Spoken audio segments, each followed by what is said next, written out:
కార్మెని Selvam Telugu film review by all rounder star Ballem Venumadhav. Cinema నిడివి 2 గంటల 24 నిమిషాలు. ఈ cinema drama family U certificate, clear U certificate వచ్చింది. 3 ఏప్రిల్ 2026న ఈ సినిమా విడుదలైంది. ఇందులో కూడా ఎటువంటి అసభ్యత లేదు, కన్లు సంకలు ఎటువంటి ద్వందార్థాలు కానీ, నీట్నెస్ డాన్సులు కానీ, వల్గార్ కామెడీ కానీ ఎటువంటి ఇది లేకుండా చాలా నీట్గా చక్కగా తీసినటువంటి సినిమా ఇది కార్మెని సెల్వం. ఇందులో మరి పెద్ద డైరెక్టర్ గౌతమ్ వాసుదేవ్ మీనన్, తర్వాత సముద్రకని, ఇద్దరు దర్శకులు హీరోలుగా చేసిన సినిమా ఇది. దీనికి డైరెక్టర్ కొత్త అతను, మళ్ళా రామ్ చక్రి అనే అతను రైటర్ కమ్ డైరెక్టరు. ఇద్దరు డైరెక్టర్లను హీరోగా పెట్టాడు. సముద్రకని డైరెక్టర్ అనే సంగతి మనకు అందరికీ తెలిసిందే, ఇప్పుడు నటుడుగా ఫేమస్ అయ్యాడు.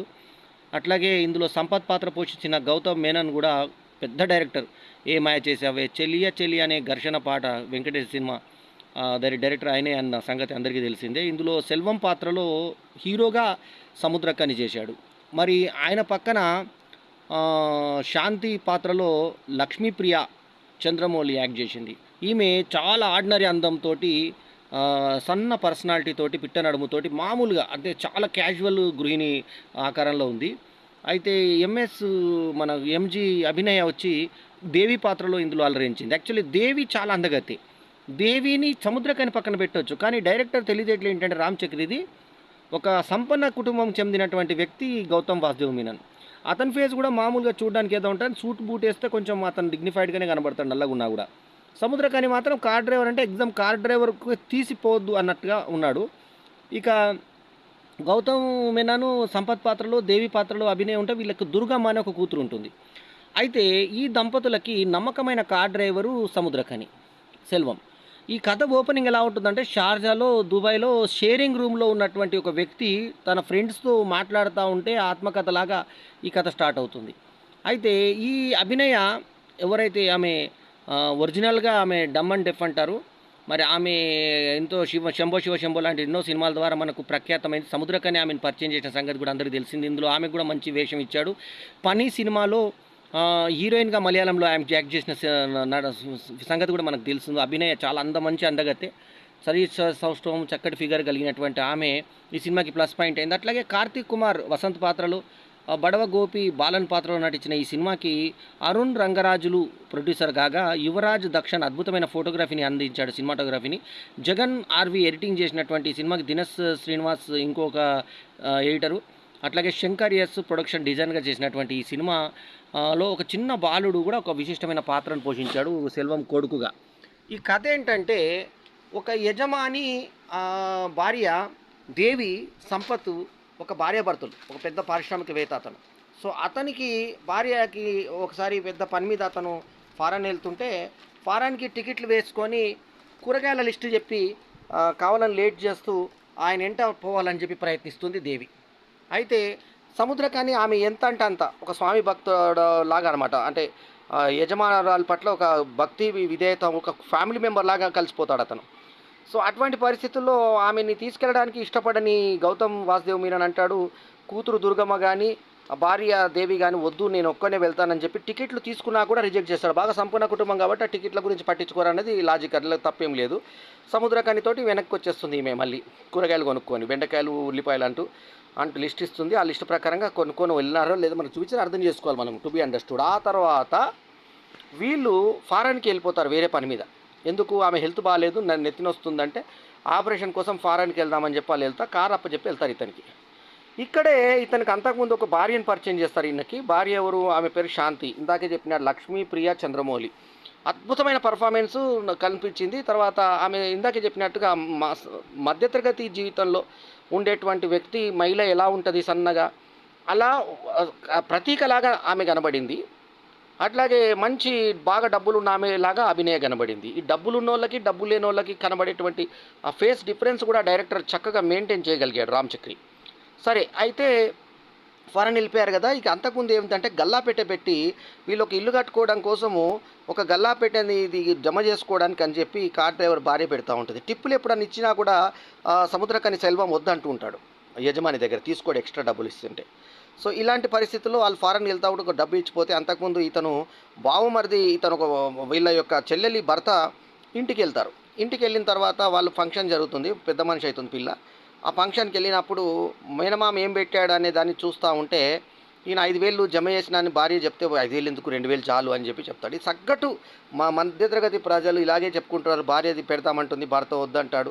ఇవన్నీ అలాగే సేమ్ అట్లాగే రూ. 2,000 పెడదామంటే భార్య బలవంతంగా నీకేం తెలియదు 5,000 పెడదామని చెప్పి జమ చేసిన హుండీలోంచి తీసి, దేవుని ఉండి సపరేట్గా ఉంటుంది, ఇల్లు కట్టుకోవడానికి ఒక ఉండి ఉంటుంది, ఏదో ఉండిలోకి వెళ్ళి తీసుకొని పోతే అక్కడ ఆడపడుచు పక్కకు పిలిచి ఏమంటుందంటే, మా పరువు తీస్తారా, 50,000 నీకు కట్టిస్తాను, ఏదైనా ఒక ఆభరణం తీసుకొచ్చి పెట్టండి, ఇజ్జత్ పోతుంది, మన పరువు పోతుంది కుటుంబంది అని చెప్పేసి తన భర్త వీళ్ళని తక్కువ చూపు చూస్తాడనే ఉద్దేశంతో చెప్తే, ఆ 50,000 ఆమెకే ఇచ్చేసి వీళ్ళ ఇంటికి వచ్చి ఆ ఉండి మొత్తం పగలగొట్టి మెడలోని తాళి కూడా ఆమె తాకట్టు పెట్టేసి అది కూడా డబ్బు తీసుకొని ఆ డబ్బు మొత్తం తీసుకెళ్ళి పెద్ద ఎత్తున ఆ ఆడపిల్లకి ఎవరైతే పెద్ద మనిషి అయిందో ఆ పిల్లకి పెద్ద ఎత్తున లాంఛనాలు సారెబెట్టి వస్తుంది పిల్ల.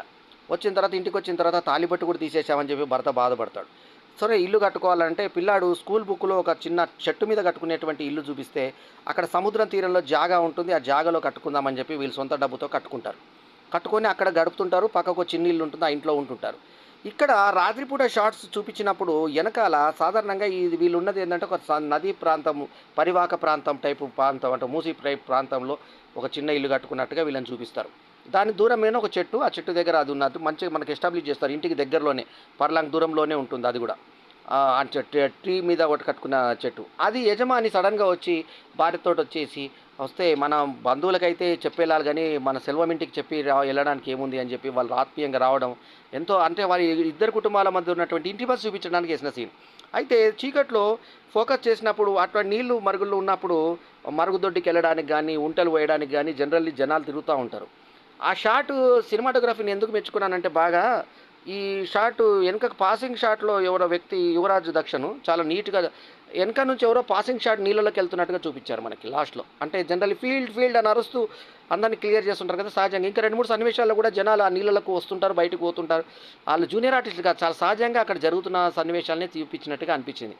సరే మొత్తానికి ఏంటంటే అట్లా వీళ్ళు అక్కడ అవమానపడ్డ తర్వాత ఆ చీరసారి పెట్టినాక కూడా ఇన్ని డబ్బులు పెట్టుకొని కూడా డబ్బులు లేవని మీ అన్న చెప్పాడు చూడు, అది నచ్చలేదని చెప్పి వాళ్ళ బావ అంటాడు. ఒక్కసారి గుండె చెరువు అవుతుంది వీళ్ళది.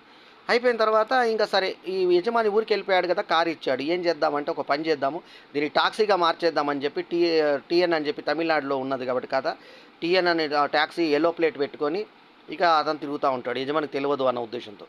ఇక భార్య చెప్తుంది ఎక్కువ సంపాదించాలి, నువ్వు పొద్దున 3 గంటలకే లేవు, 4 కూడా 3 గంటలకే లేవు, రాత్రి 10 గంటలకు వస్తానంటే 10 ఎందుకు, అసలు దాంట్లోనే పడుకో అని చెప్పేసి ఆ డబ్బు పిచ్చిది అయిపోతుంది. లక్ష్మీప్రియ ఇలియాస్ శాంతి పాత్ర పేరు. సో అట్లా యజమాని గౌతమ్ వాసుదేవన్ లేడు, దేవి లేదు కాబట్టి యజమాని కూడా అంత అమెరికాకి వెళ్ళిపోయారు, వేరే విదేశానికి వెళ్ళిపోయినట్టు చూపిస్తారు. అమెరికా అని చెప్పారు, ఒక ఆపరేషన్ కోసం వేరే దేశానికి వెళ్ళినట్టు చూపిస్తారు. సో ఇక్కడ వీళ్ళేమో ఈ పరిస్థితుల్లో అన్నీ చేస్తూ ఉంటే అనుకోకుండా ఒక బ్యానెట్ మీద ఒక యాక్సిడెంట్ జరుగుతుంది. దానికి 1,50,000 పెట్టాల్సి వస్తుంది. దాంతోటే ఒక ప్లాట్ కొందాం మేము 100 గజాలు అడిగితే 200 గజాలు కొంటాడు, అప్పు చేసి 50,000 రూపాయలు ఇంట్రెస్ట్కి తీసుకొచ్చి 5 రూపాయల లెక్కల. అట్లా క్రెడిట్ కార్డు అలవాటు అవుతుంది. ఫ్రెండ్స్ ఎవరో కార్లు ఎక్కే వాళ్ళ సంభాషణలో వాళ్ళ జీవితాలు చూస్తూ ఉంటాడు, రకరకాల వ్యక్తులు ఎక్కుతుంటారు. ఒక అతనేమో నీకు ఎప్పుడన్నా ఇల్లు నీ దగ్గర ఉంటే నా దగ్గర కొను, నీ దగ్గర లేకపోతే నా దగ్గర కొను, ఉంటే నా దగ్గర అమ్ము అని చెప్పేసి చెప్తాడు. సో అట్లాంటి పరిస్థితుల్లో ఇతను క్రెడిట్ కార్డు కూడా ఒక అతను పరిచయం చేస్తాడు. ఆ క్రెడిట్ కార్డుతో అప్పు చేస్తాడు.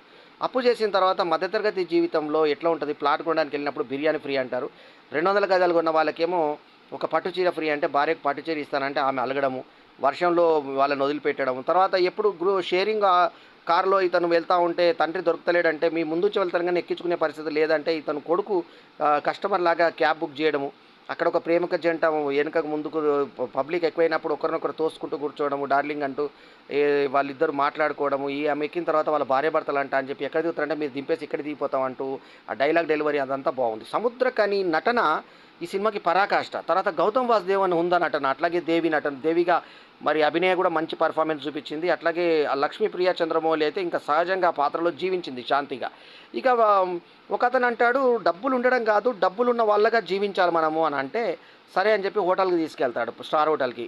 వెళ్ళిన తర్వాత అక్కడ మీ భర్తకి తెలిస్తే ఎలా, మీ భార్యకి తెలుసా అని ఒక జంట లేచిపోయిన జంట చూసి వాళ్ళు ఎంత హ్యాపీగా ఉన్నారంటే వాళ్ళు అసలు ఎవరు భార్య కాదు, భర్త కాదు అనేది చూపిస్తారు ఒక డైలాగులో మనకి. ఆ తర్వాత కొడుకు అంటాడు చూడు ఎంత బాగుంది చూసావా, ఇది తీసేసుకున్నా అంటే ఇది కూడా కొన్నావా అని వెటకారంతో కొడుకు అంటాడు. ఆ తర్వాత కొడుకు స్కూల్లో ప్రోగ్రామ్ చేస్తూ ఉంటే తండ్రిని రమ్మంటాడు, వినాయకుని వేషం వేస్తాడు. అయితే రౌండ్గా తిరుగుమంటే తండ్రి రాలేదు కాబట్టి తిరగడు, టీచర్ బట్టి తిరిపిస్తుంది. కుమారస్వామి తిరిగాడు, నువ్వు తిరగాలని చెప్పేసి. ఆ సన్నివేశంలో కూడా చాలా బాగుంటుంది. ఇంటికి వెళ్ళిన తర్వాత పతంగి తీసుకొని, పెద్ద పతంగి తీసుకొని వస్తే చింపి పడేస్తాడు తండ్రి రాలేదన్న కోపంతో. ఆ తర్వాత అంటే మిస్ అయ్యానన్న బాధ. ఆ తర్వాత ఒక అతను చెప్తాడు, దుబాయ్లో మా యజమాని వస్తా ఉన్నాడు, ఒక్కరోజు 5,000 ఇస్తారు నీకు డ్రైవింగ్కి అంటే. 5,000 ఇస్తారు, తిరిగితే నీ డ్రైవింగ్ నచ్చిందంట, నీకు ఒకవేళ వస్తే నీకు పాస్పోర్ట్ కనుక తెచ్చుకుంటే నీకు దుబాయ్లో నీకు ఉద్యోగం వస్తుంది, అక్కడైతే బాగా సంపాదించు, 2 ఏళ్లలో మొత్తం సంపాదించవచ్చు అంటే. ఆ ఆశతో దుబాయ్కి వెళ్తాడు. వెళ్ళిన తర్వాత అక్కడ వెళ్ళిన వాళ్ళని తిరిగి పంపకుండా ఉండడానికి ఎలాంటి ప్లాన్ చేస్తారు, పాస్పోర్ట్లు ఎట్లా తణుకుగా పెట్టుకుంటారు, ఇవన్నీ చూపించి ఎంతో కరుణామయ స్థితిలో దయ వచ్చే విధంగా వాళ్ళని బతిలాడుకొని ఆ యజమానికిను, ఆ తర్వాత ఇతని మీద సూపర్వైజర్కు బతిలాడుకొని అతను ఎయిర్పోర్ట్ పోతుంటే, నేను కూడా ఎయిర్పోర్ట్ పోతున్నాను సార్ అంటే, ఏం మాట్లాడుతున్నాడే వీడు అంటే, నేను చెప్తాను సార్ వాడికి అని చెప్పి తిట్టినా కానీ తర్వాత మంచితనంతో అతనికి ఇస్తాడు. ఆ డబ్బులు ఇచ్చిన తర్వాత బావ దగ్గర అంతకుముందు ₹1,00,000 ఆ అప్పు తీసుకుంటాడు.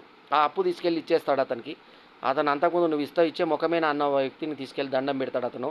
ఆ తర్వాత 1,50,000 ఏది యజమాని కారు చేయించి, యజమానికి కారు ఇచ్చేస్తే, యజమాని వచ్చాడు చూడవా అంటే వెళ్ళేసరికి దేవి చనిపోయిందన్న విషయం అక్కడ పటంలో చూస్తాడు. చూసిన తర్వాత ఒక్కసారి గుండె బద్దలవుతుంది ఇతనిది. ఇతను ఏదో డబ్బులు ఇచ్చి 6 నెలలు నేను ఉండను, 6 నెలలకు సరిపడడానికి డబ్బులు ఇస్తాను అంటే వద్దు అంటూ వెళ్ళిపోతాడు. వెళ్ళిపోయిన తర్వాత ఇంకా యాక్సిడెంట్ చేశాడు కదా, ఆ విషయం అతను చెప్పాలని చెప్పేసి అతను సబ్కాన్షియస్ ఒప్పుకోదు.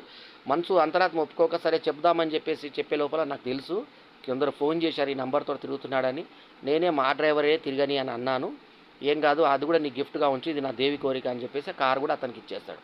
సో ఆ కారు తీసుకుంటాడు. అంతకుముందు ఆ కారు హడావుడిలో మన తమని మర్చిపోతున్నాడని ఇక కారు ఇదే ఆకారు అంటే, ఆ లాస్ట్లో ఒక డీసీ మూడు కొట్టుకుంటే వెళ్ళిపోతే, ఆ ముందు బానెట్ అంతా పాడైపోతే అది చేయించడానికి 1,50,000 కోసం అప్పు చేయడము, ఆ బాధలు పడ్డం అంటే, నీతి నిజాయితీగా ఉండాల్సిన వాళ్ళు కూడా అవసరాన్ని బట్టి ఏ రకంగా మారతారనే దాన్ని ఒక మధ్యతరగతి మానవ జీవితము. తర్వాత క్రెడిట్ కార్డు మాయలో పడితే ఏ రకంగా ఉంటుంది, అప్పుల ఊబిలో పడితే ఇంటికి వచ్చి అప్పులలో వచ్చి తిట్టిపోవడం సన్నివేశాలు, బాగా వచ్చి దూరంగా నిలబడి బయటే లోపల రాకుండా నువ్వు తీసుకున్నప్పుడు నీకెందుకయ్యా సంసారం, పిల్లలు, పెళ్ళిళ్ళు చెయ్యి అనుకుంటూ బాగా వెళ్ళిపోవడం, ఆ తర్వాత బాగా అప్పు తీర్చడం ఇతను.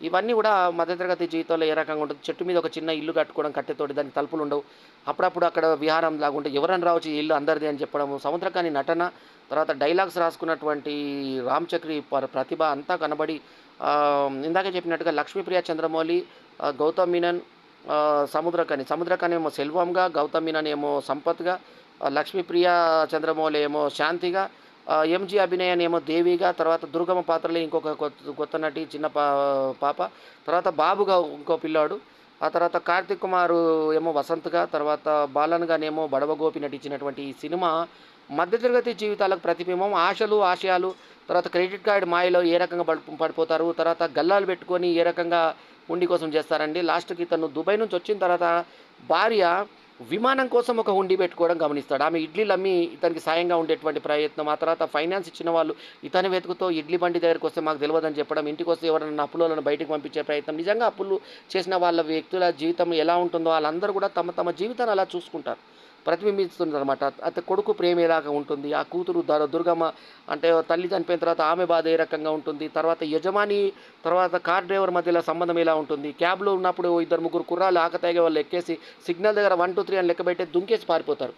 వీళ్ళు టికెట్కే ₹60 టికెట్కి వెళ్దామంటున్నారు, మరి 250 పైన అవుతుంది క్యాబ్ బిల్లు, మరి ఎలా కడతారు మీరు అంటే, వాళ్ళు ఏం చేస్తారంటే చీటింగ్ చేసి వెళ్ళిపోతారు. చూసావా నేను చీటింగ్ చేశాను, నా యజమాని కార్ తీసుకుపోయాను, అందుకే ఇలా జరిగిందంటే. ఇంకొక ఆమెనేమో ఆత్మహత్య, ఒక నటి, ఆమె ఏమో 3లో వెళ్ళిన తర్వాత 7 తీసుకుని ఆడనే దింపటి ఇస్తుందో లేదో డబ్బులు అంటే ఇస్తుంది. ఆ తర్వాత మార్కెటింగ్ వాడికి ఫోన్ చేసి నా ప్లాట్ అమ్ముదామనంటే, ఇప్పుడు కొనుక్కోవడానికి ఎవరు లేరు, ఓటర్ రింగ్ దొరకలేదు అంటే. ఇప్పుడు ప్లాట్లు అమ్మేటప్పుడు ఓ రకంగా, కొనేటప్పుడు ఓ రకంగా, మనం తిరిగి అమ్మబోయేటప్పుడు ఏ రకంగా ఉంటుందనేది చూపించారు అది కూడా. సో అట్లా మార్కెటింగ్ పీపుల్ ఎలా ఉంటారు, ఆ షార్జాలో, దుబాయ్లో ఒక రూమ్లో ఉన్నప్పుడు ఆ రకంగా పోయిన జీవితం ఏ రకంగా ఉంటుంది, యజమానులు ఏ రకంగా చూస్తారు, అక్కడికి వెళ్ళిన వాళ్ళని తిరిగి రావడానికి మాతృభూమికి రావడానికి ఎన్ని కష్టాలు. ఒక అతను భార్య డెలివరీకి పోతున్నా అంటే, ఏమి నువ్వు వెళ్ళి పాలిస్తావా పిల్లకు, ముడి కడుగుతావా, ఆ తర్వాత నువ్వేమన్నా డైపర్లు మారుస్తావా, దేనికి నువ్వు వెళ్ళి ఏం చేస్తావు, నువ్వు ఇంకొక ఏడాది తర్వాత వెళ్తే ఇంకొక పిల్లని కనొచ్చు, ఆ టైపులో నువ్వు పిల్లలతో సంసారం చేయొచ్చు అన్న టైపులో తోటి రూమ్మేట్ అనడము, అవన్నీ కూడా ఇతను ఆలోచింపజేసి, మీరు ఫోన్లలో కాపురం చేస్తారు కానీ నేను నిజ జీవితంలో కాపురం చేయాలనుకుంటా, 2 ఇయర్స్ తర్వాత నేను ఇంటికి వెళ్ళిపోతానని చెప్పేసి ఒక నగ తీసుకొచ్చి భార్యకి ఇవ్వడం, బావదేమో ఆయన అప్పు తీర్చడము, ఇవన్నీ కూడా చేస్తాడు. కార్మెని సెల్వం అనేటువంటి ఈ సినిమా కుటుంబ కథా చిత్రంగా ఒక మంచి క్లియర్ యూ సర్టిఫికేట్ తెచ్చుకున్న ఈ సినిమా 3 ఏప్రిల్ 2026న విడుదలై 2 గంటల 24 నిమిషాల నిడివితో చక్కటి సందేశంతో ఉన్నా కూడా అక్కడక్కడ మనకి రెగ్యులర్గా ఆడియన్స్ అందరు ఎక్కుతుండడం, కారు ప్రయాణికులు ఎక్కడం దిగడము, ఇదంతా కూడా స్టార్టింగ్లో మధ్యలో కొంచెం బోర్ అనిపిస్తుంది మనకి. అయినా గౌతమ్ వాసుదేవన్ సముద్రకనిలో మ్యాజిక్‌తో ఈ సినిమా నిలబడింది. అట్లాగే హీరోయిన్‌లుగా చేసిన మళ్ళీ మళ్ళీ చెప్తున్నా లక్ష్మీప్రియ చంద్రమౌళి ఒదిగిపోయింది ఆ పాత్రలో. అట్లే అభినయ కొంచెం సేపు కనబడ్డ అద్భుతంగా అయ్యో! ఈమెనే మెయిన్ హీరోయిన్ అయితే బాగుండేది. కానీ సముద్రకని పక్కన సెట్ అయ్యేది కాదన్నది రామ్ చక్రి యొక్క అభిప్రాయంగా మనకు అనిపిస్తుంది. Director, writer Ram Chakri. లాస్ట్‌కు డైరెక్టర్, రైటర్ పేరేసి మళ్ళీ తను క్యాబ్‌కి వెళ్ళిపోదామనే ఆలోచనతో ఇలా క్యాబ్‌కు బుక్ చేసే టైంలో ఎండ్ చేశాడు సినిమాని. చాలా అద్భుతమైన ఎండింగు. 'కార్మేని సెల్వం' అనేది ఒక నిజ జీవితంలో జరిగినటువంటి కథలాగా మనకు అనిపించే విధంగా అంత సహజంగా సముద్రకని నటన గాని, తర్వాత రామ్ చక్రి రచన గాని, రామ్ చక్రి దర్శకత్వం గాని ఉంది. దానికి గౌతమ్ మీనన్ తర్వాత అభినయాల దంపతుల యొక్క ఇది యాక్టింగ్, అట్లాగే లక్ష్మీప్రియ సముద్రకనిల యాక్టింగ్ ఈ సినిమాకు తోడ్పడి ఒక సినిమాని ఒక కండ్ల ముందు జరుగుతున్న వాస్తవంలాగా కనబడుతుంది. వీళ్ళు సముద్రం పక్కకు కట్టుకునే ఇల్లు గాని, వాళ్ళు ఓ చిన్న ఇల్లు ఏర్పరచుకునేటువంటి ఇల్లు గాని, అవి మధ్యతరగతి జీవితంలో ఇల్లు కానీ, ప్లాట్లు కొనడం కానీ ఏ రకంగా ఉంటుందనేది చాలా సహజంగా వాళ్ళ బడ్జెట్‌లో ఏ రకంగా ఉంటుంది. పండుగలు, పెద్ద మనుషుల ఫంక్షన్‌లు వచ్చినప్పుడు వీళ్ళు ఆ తాహతుకు మించి పెట్టడానికి ఏ రకంగా ప్రయత్నం చేస్తారు. అక్కడికెళ్ళిన తర్వాత కూడా మాటలు ఏ రకంగా మధ్యతరగతి వారు పడతారు. క్రెడిట్ కార్డ్ మాయలో ఏ రకంగా పడతారు. క్రెడిట్ కార్డ్ అప్పులైన తర్వాత ఏ రకంగా వసూలు చేసే వాళ్ళు ఏ రకంగా వచ్చి ఇంటికొచ్చి బెదిరించి వసూలు చేసి పరువు తీస్తారు. గట్టిగా అరిసి ఏ రకంగా పరువు తీస్తారు. ఇవన్నీ కూడా మనకు సహజంగా చూపించారు. అట్లాగే డ్రైవర్ బాధలు ఏ రకంగా ఉంటాయి. డీసీఎంలో వర్షం పడుతుంటే డీసీఎంలో ఏ రకంగా టక్కర కొట్టిపోతుంది. అది కూడా ఎంతో సహజంగా చూపించారు. తర్వాత వర్షంలో ఫ్యామిలీని తీసుకెళ్ళి తను హోటల్కి వెళ్ళేది అంటే రిచ్గా ఉండడం కాదు, రిచ్గా ఉండనట్టు మనం ప్రయత్నం చేయాలి. డబ్బులు ఉండడమే కాదు, డబ్బులు ఉన్నట్టుగా నటించాలి మనం, అప్పుడే డబ్బులు వస్తాయని చెప్పడం. సో అవన్నీ కూడా వంట పట్టించుకొని భార్యని తీసుకెళ్ళి రూ. 4,500 బిల్లు స్టార్ హోటల్లో కడితే ఆ అమ్మాయి నిశ్చేష్టులా కావడం.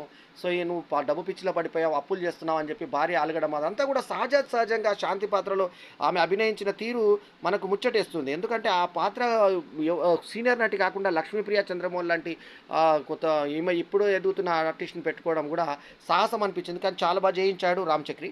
సో ఓవరాల్గా ఈ సినిమాకి నేను ఇచ్చినటువంటి rating 3.75/5 is my review rating. ఈ రివ్యూ కనుక మీకు నచ్చితే లైక్ చేయండి, కామెంట్ చేయండి, షేర్ చేయండి, మా ఛానల్కు తప్పకుండా సబ్స్క్రైబ్ చేయండి. అయితే వాణిజ్య విలువల కోసం వాణిజ్యంకి సంబంధించినటువంటి ఏవైతే జిమిక్స్ తర్వాత మసాలాలు ఉంటాయో వాటి కోసం ఆశిస్తే మాత్రం ఈ సినిమా మనల్ని తప్పకుండా నిరాశపరుస్తుంది. అట్లా కాకుండా ఇందాకే నేను స్టార్టింగ్లోనే చెప్పాను, సండ్లు సంకలు ఆ తర్వాత బొడ్లు ముడ్లు ఇలాంటివి ఏమైనా కావాలి అనుకుంటే మాత్రం ఖచ్చితంగా ఈ సినిమాకి వెళ్ళకండి.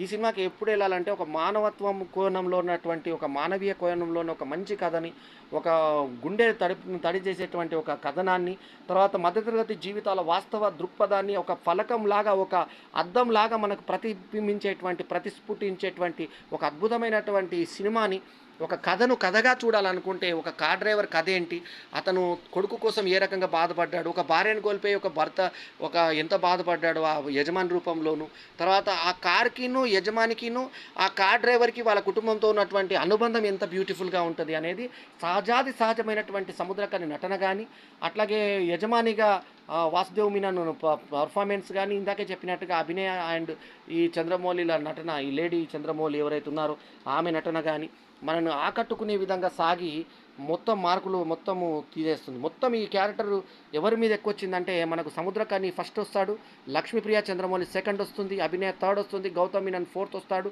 ఫిఫ్త్ వచ్చి చిన్న పిల్లాడుగా చేసిన కొడుకుగా చేసిన పిల్లోడు వస్తాడు. సో లాస్ట్కు అలిగి బిర్యానీ ఇచ్చిన తండ్రికి మళ్ళీ లిఫ్ట్ ఇవ్వట్లేదని బిర్యానీ వెనక్కి ఇవ్వడం కూడా మధ్యతరగతి జీవితాల్లో సహజంగా జరిగేది. అట్లాగే భార్య పోరు పెట్టడం, భార్య పక్కన పడుకోవడానికి కూడా టైం లేనటువంటి సన్నివేశాలు, ఇవన్నీ కూడా సహజంగా డైరెక్టరు రామ్ చక్రి తీయడం జరిగింది.